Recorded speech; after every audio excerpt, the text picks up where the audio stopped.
بسم اللہ الرحمن الرحیم۔ اللہ تعالیٰ کے بابرکت نام سے شروع، جو بڑا مہربان اور نہایت رحم فرمانے والا ہے۔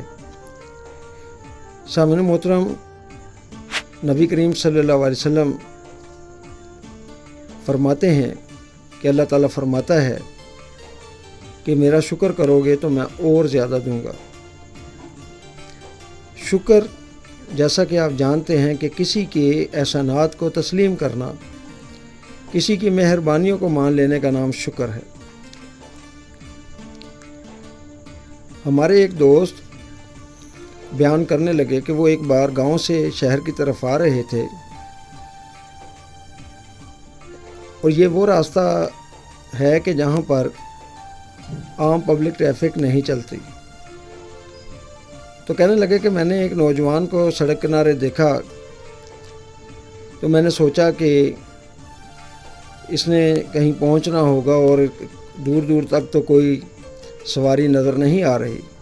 کہتے ہیں کہ میں نے اسے پوچھا اور اس نے کہا کہ جی ہاں، میں شہر جانا چاہتا ہوں۔ کہتے میں نے اسے بٹھا لیا اور کئی کلومیٹر کا فاصلہ طے کر کے جہاں پر اس نے مجھے اشارہ کیا کہ مجھے یہاں پر اتار دیں، تو میں نے اس کو وہاں پر اتار دیا اور وہ خاموشی سے چلا گیا۔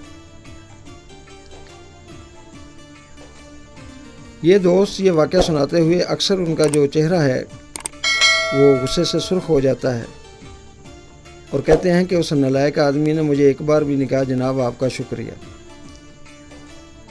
اسی طرح سے ایک صاحب جو کہ مل اونر ہیں، انہوں نے چند سال پہلے چھوٹی عید کے موقع پر اپنے ملازمین کو بونس کے طور پر ایک اضافی تنخواہ دی، کیونکہ اس سے ایک ماہ پہلے تک ان کے ورکرز نے بہت زیادہ کام کیا تھا، دیر تلک کام کرتے رہے۔ تو انہوں نے سوچا کہ عید کے موقع پر ان کو بونس دینا چاہیے، یہ خوش ہو جائیں گے۔ تو وہ بھی یہ بات کرتے ہوئے غصے میں آ جاتے ہیں اور کہتے ہیں اجی یہ غریب لوگ بھی ایسے ہی ہوتے ہیں، ان کے ساتھ جتنی مرضی نیکی کر لو ان کو احساس نہیں ہوتا۔ میں نے ایک پوری تنخواہ ان کو دے دی، لیکن کسی ایک ناشکرے نے بھی میرا شکر ادا نہیں کیا، کسی ایک نے بھی یہ نہیں کہا کہ آپ کا بہت شکریہ۔ تو اس بات پر وہ نالاں رہتے ہیں۔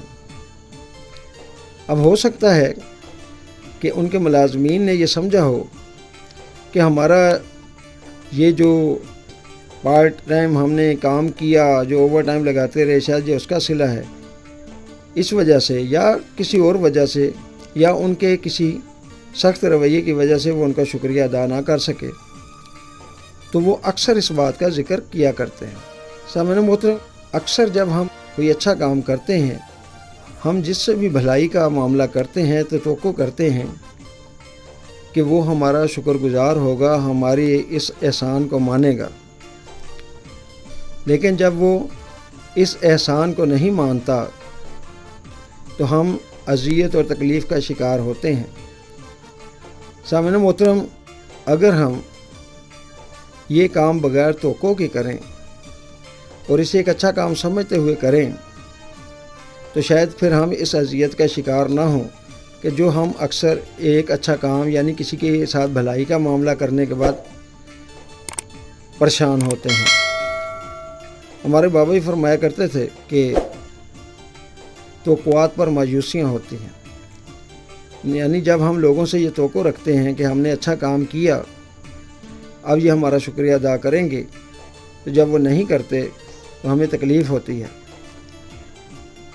تو سامعین محترم، کیوں نہ ہم یہ اچھا کام صرف اور صرف اللہ کی رضا کے لیے کریں اور اللہ سے اس کی توقع رکھیں کہ اللہ تبارک تعالیٰ ہمیں اس کا صلہ دے گا، تو پھر ہمیں ہماری نیکی بھی صحیح معنوں میں فائدہ دے گی۔ اللہ تعالیٰ ہمیں عمل کی توفیق عطا فرمائے۔